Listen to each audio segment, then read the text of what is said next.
Okay, guys. Lesson P6. Complex numbers. Do you remember anything about what a complex number is? It was brand new information to you in Algebra 2. I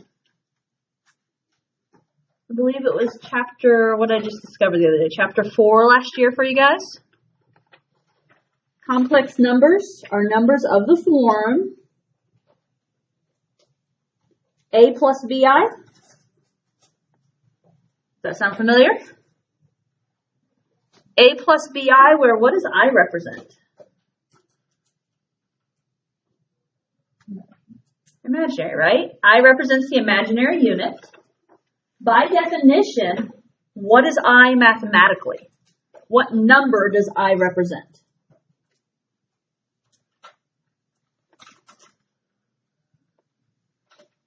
What number does I represent? What do you think, Jacob?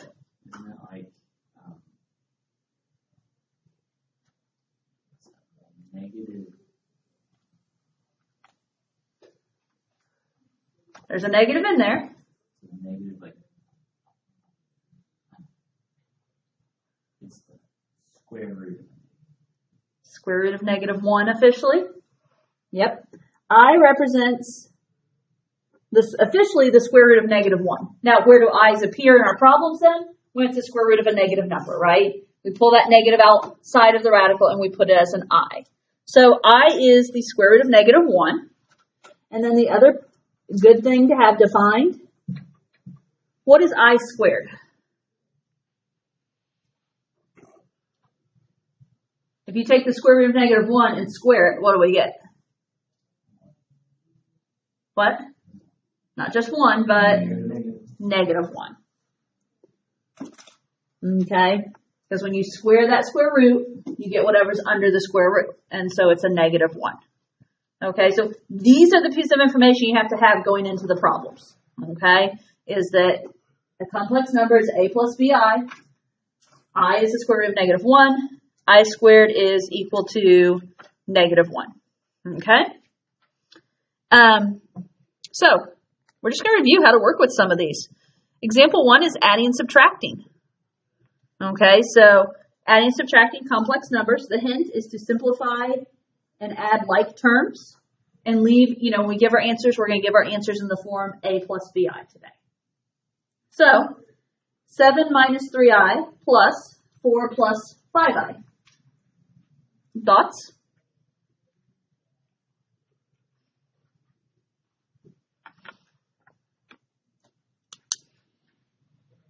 I will say pay attention to what type of problem it is, yes?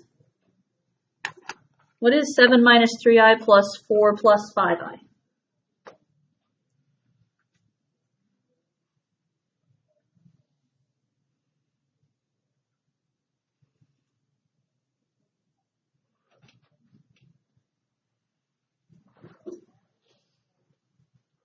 Can I pick on you, Natalie? Can you give me a guess?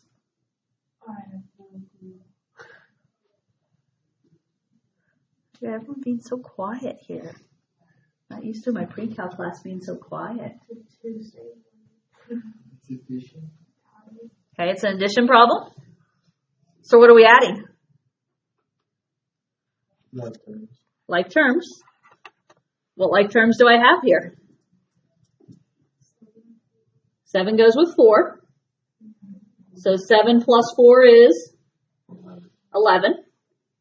What other like terms do I have? -3i plus 5i is going to be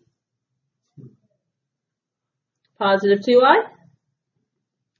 And what's 11 plus 2i? 11 plus 2i. Good answer. I saw the look of confusion go across some faces like, wait, what did she ask? 11 plus 2i now. The point is there, I want you to know that, yes, that's where we stop, right? They're not like terms. Even though I represents the imaginary unit, it's not a variable. It kind of acts like a variable when we talk about like terms and stuff. Okay, what's different about B? It's subtraction. So just beware. Other than that, it's the same type thing. So, thoughts here? Yeah, subtract those like terms. What's 2 go with? 8. So we're going to say 2 minus 8, which is negative 6. And what about the i's?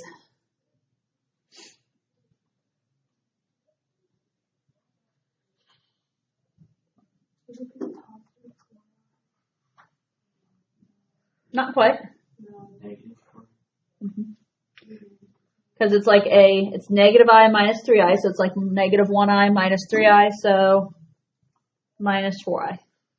And what's negative 6 minus 4i? The answer, negative 6 minus 4i. Okay, so watch when they give these problems, folks. If you see a plus or minus in between the parentheses, it's like terms. Because example 2 talks about multiplying complex numbers. So notice when we're multiplying, there's no plus or minus between, is there? And how do we multiply two parentheses? A binomial times a binomial? We what? We FOIL? Or if you're not a fan of FOIL, maybe you just say distribute. Okay. So let's go for it. First, 2 times 5 is 10. Outsides, 2 times minus I,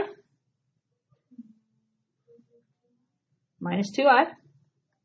Insides, 3i times 5, plus 15i. And last, 3i times negative I. Negative 3i squared.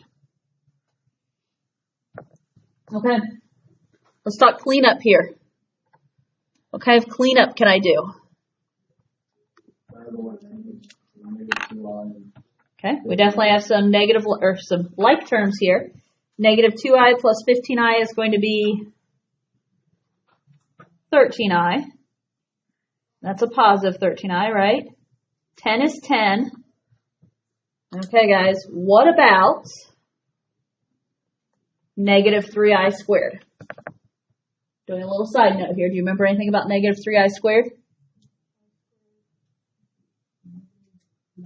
Okay, if you look up at the top of the page, I defined this before we got started. I squared is negative 1. So negative 3i squared is really negative 3 times negative 1, which is positive 3. Does that sound familiar? Basically, when you have an I squared, when you take the I squared off, you're just changing the sign of the number. So at that point, I have 10 plus 13i plus 3. One more cleanup step, making this 10 plus 3 is 13. So 13 plus 13i.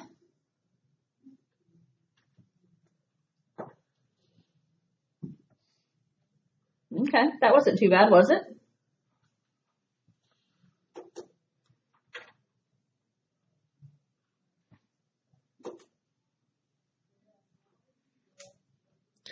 Okay, example 3, raising a complex number to a power. So, the complex number of z is listed. Z is 1/2 plus square root of 3 over 2i. They want us to find z squared and z cubed. How do I find z squared?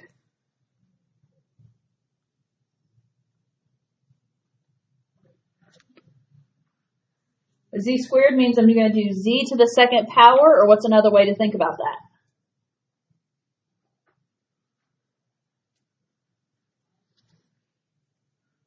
Z squared, the long way, is going to be z times z. And so if I'm doing z times z here, I'm going to write out the long way.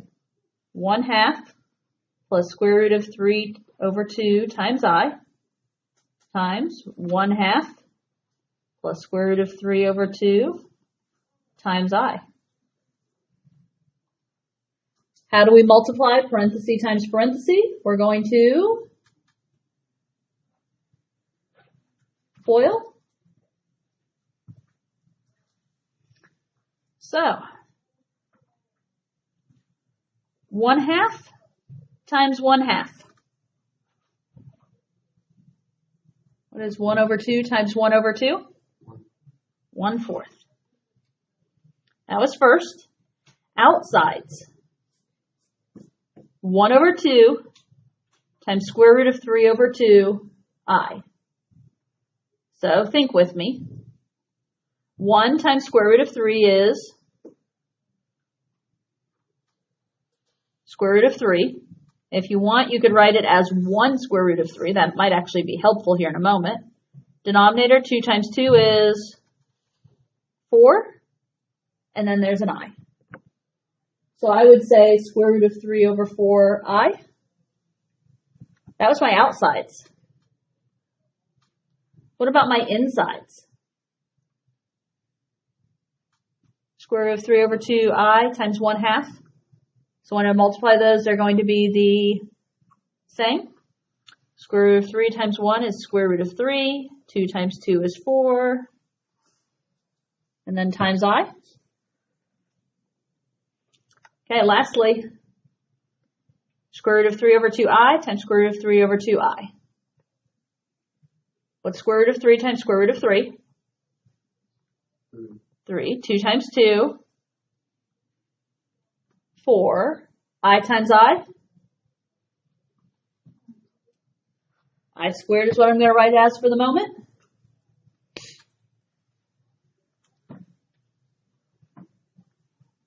Okay.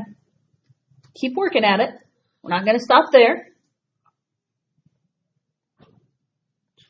So let's see. For the moment, I'm just going to keep 1/4. What about these middle two terms? Square root of 3/4i plus square root of 3/4i. Are they like terms? They're both i's, right? They both have a radical 3. They're like terms. I didn't necessarily write it in earlier, but my suggestion was you can think of each of these as 1 square root of 3. And so the reason I write that in is because this square root of 3 really has 1/4 with it. There's already a common denominator. So think of it as 1/4 square root of 3i plus 1/4 square root of 3i. What's 1/4 plus 1/4? 2/4. So I'm going to say 2 square root of 3 all over 4 and all times I. Now officially, I will in the next step. What do we know about 2/4? It's a half, right? I wrote it as 2/4 for the moment because I didn't want to lose anybody. I might have been able to go ahead and say 1/2, but just to be safe. And then what do you know about 3/4 I squared? What do you know about I squared? -1. So plus 3/4 I squared is really the same thing as saying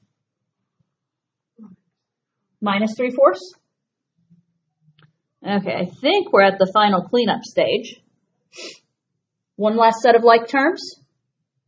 What is 1/4 minus 3/4?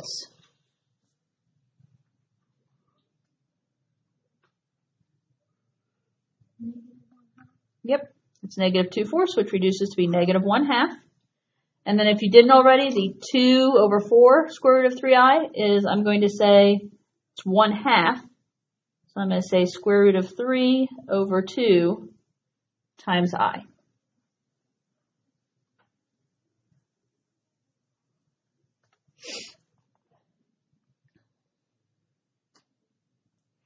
Now, officially, are we done with this example?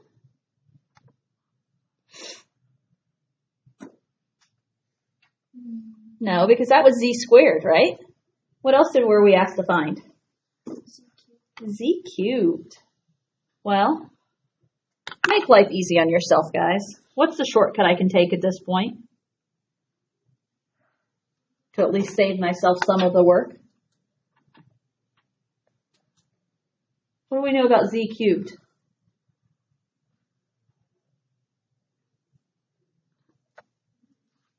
Jacob? It would be z squared, and then you put another one on. Yep.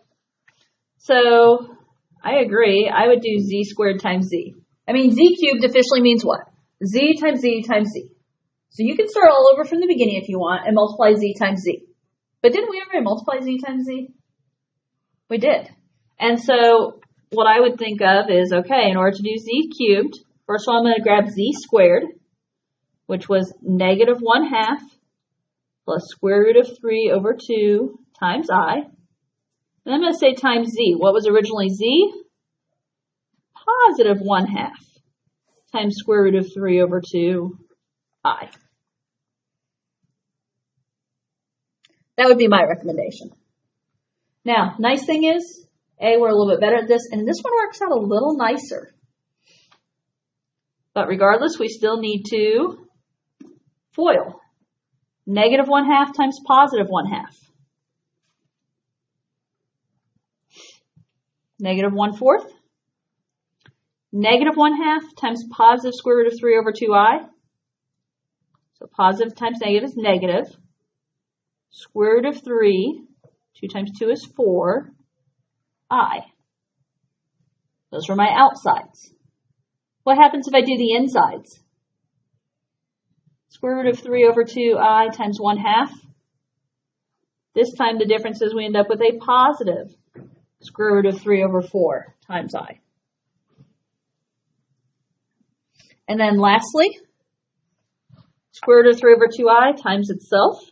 So square root of 3 times square root of 3 is going to be 3 over 4 I squared, if you will.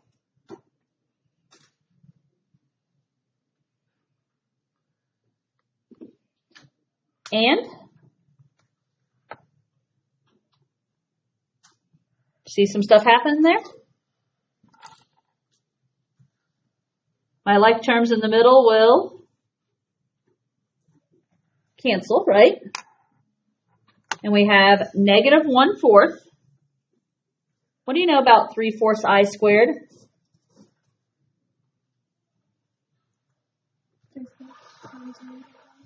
Yeah. I squared is negative 1.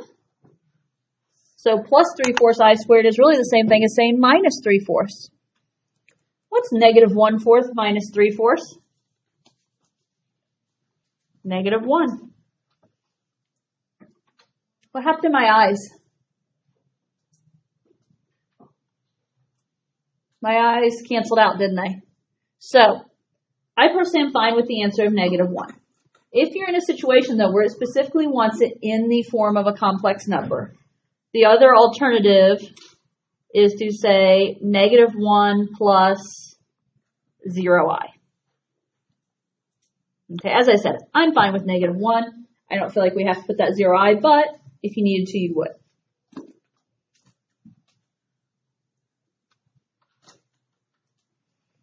Okay.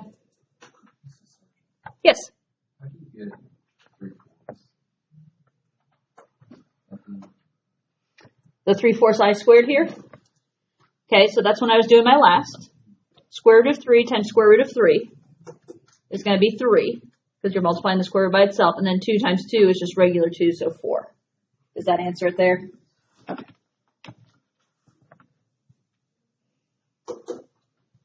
And z squared and z cubed themselves aren't difficult. It's the idea of, okay, we just threw fractions and radicals in with you. And that's where you had to work a little harder there, didn't you? Do you remember anything about dividing complex numbers like this?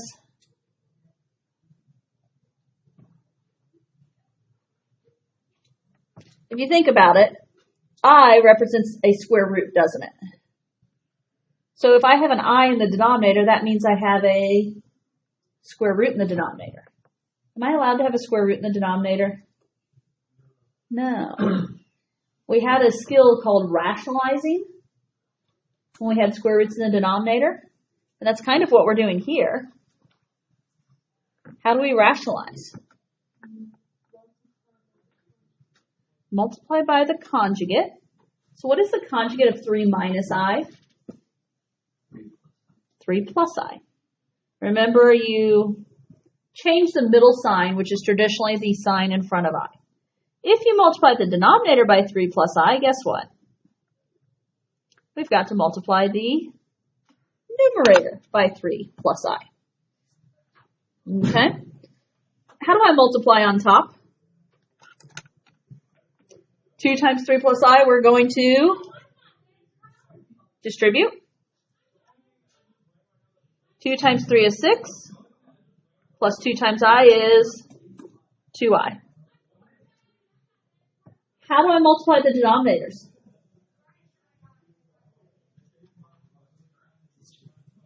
Distribute. You could also say FOIL. So 3 times 3 is 9. If we go the long way, outsides, 3 times I is plus 3I. Insides are minus 3I. And last, negative I times I is going to be minus I squared. Now, the thing is, they're conjugates, right? What should happen since these two are conjugates? 3 i's cancel, right? And so with that in mind, you end up with 9 minus I squared. What do you know about minus I squared?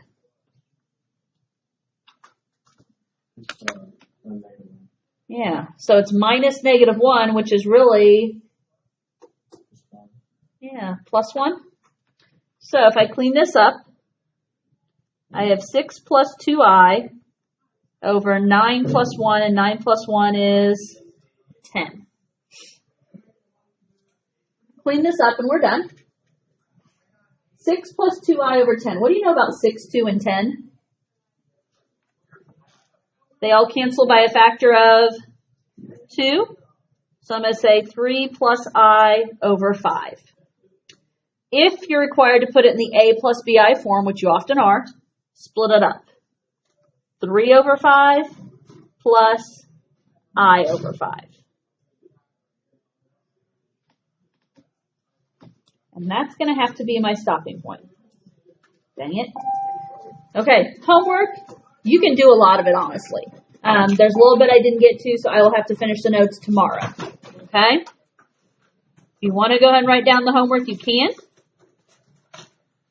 It's also in Skyward and on Schoology.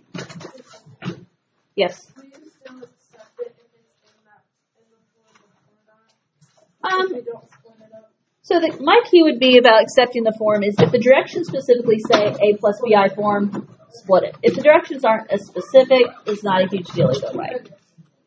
So, okay, on page 252, it's all evens, 2 through 16, 26, 28, 34 through 38, 42, and 44. And it is all evens. You're already in 10.